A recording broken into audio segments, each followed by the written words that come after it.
Tu ne seras pas indifférent au sang de ton prochain.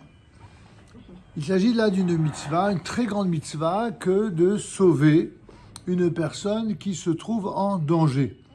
Nos haramim nous disent en effet, quiconque préserve la vie d'une personne, eh bien, on le lui impute comme s'il avait préservé tout un monde.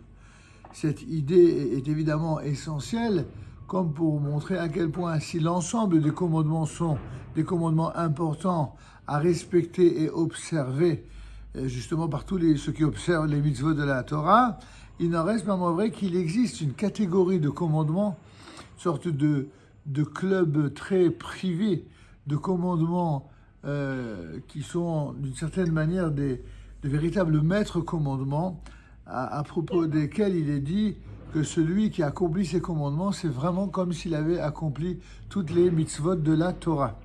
Et donc, quand on nous dit ici quiconque préserve la vie d'une personne, on le lui impute comme s'il avait préservé un monde entier. C'est donc dire qu'il fait quelque chose qui est quelque chose de divin.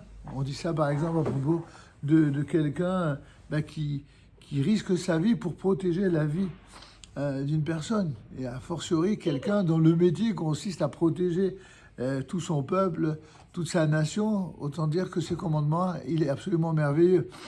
Par conséquent, si l'on voit une personne qui, par exemple, se noie dans la mer ou que des malfaiteurs viennent tuer, on a l'obligation, d'après la Torah, d'essayer de sauver cette personne. Comme il est dit, eh bien, tu ne seras pas indifférent au sang de ton frère. Ça veut dire quoi? Tu ne sois pas indifférent au sang de ton frère. Ça veut dire qu'il risque de perdre la vie. Et tu ne peux pas rester indifférent en disant que ce n'est pas ton problème. Rester insensible d'une certaine manière au sort de ton prochain, c'est quelque chose qui est strictement interdit par la Torah. On a même l'obligation de courir un danger à cette fin. Danger de degré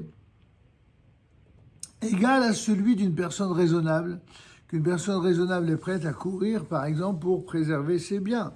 Eh bien, mais au-delà de ce degré, par exemple, se mettre sciemment en danger pour sauver autrui, c'est carrément une mitzvah, mais non une obligation.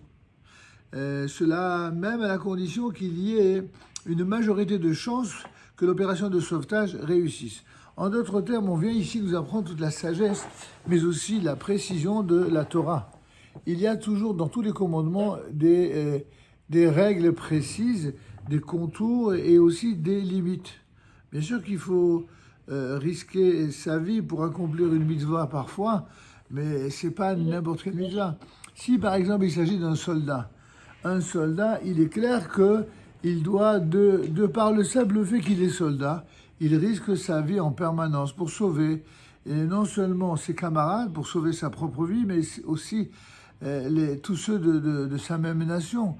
Donc dans le cadre de l'armée, dans le cadre de la guerre, il est évident que c'est une mitzvah de risquer sa vie pour la vie de la collectivité. Parce que dans un tel cadre, eh bien, tout ce qui est collectif, tout ce qui engage l'avenir de la nation passe avant sa petite vie, son intérêt personnel.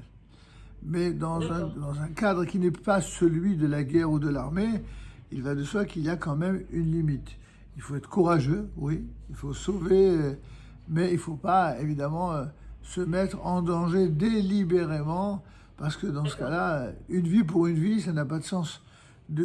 Pour pouvoir sauver une vie, eh bien, de risquer sa propre vie, il y a quand même des limites. Là aussi, c'est une question c'est un juste milieu entre l'esprit de générosité, mais aussi l'esprit de bon sens. D'accord ? D'accord.